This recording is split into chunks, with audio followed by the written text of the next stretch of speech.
Sorry, man. Completely illegal what you are doing here. I need to report this to the committee because the headmaster employed me now. I'm Sniper, the new security guy. I mean, only people who don't have licenses and don't have a clue what to do park like this. Okay, I'm terribly sorry. Let me first tell you, I'm not from the school. I'm doing someone a favor that's in dire straits. But do you have a license, man? Because if you park like this, you probably don't have a license. I'm sorry, okay? I made a mistake.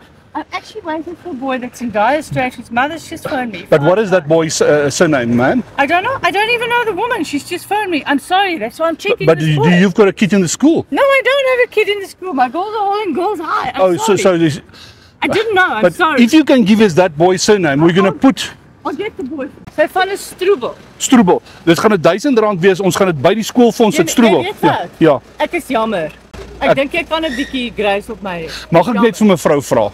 Die hoof het gevra ek moet baie mooi met die mense praat want ek het twee klagtes vanoggend gehad. Maar ek is jammer. Ek is jammer. Jy kan ons nou sien ek het girls, ek het net girls. Maar ek het twee klein kindertjies by die huis en as mevrou 'n klagte lê kan ek my werk verloor want jy gaan nie jou job verloor. Kan ek vir mevrou sê Stroebel? Ek gaan net vir 'n Stroebeltjie kry. En as mevrou net kyk daar by Stroebel. Dis my kameraman. My naam is JD Heinz. Hy's op my hidden camera prank show. Dis 'n joke. I don't think that's funny.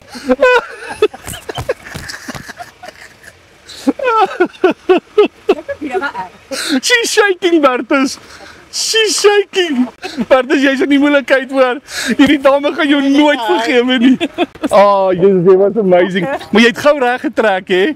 Quick, you pull it back here. Ek het geweet jy het my gevang en hy het geweet hulle almal staan en kyk hier aan die kant.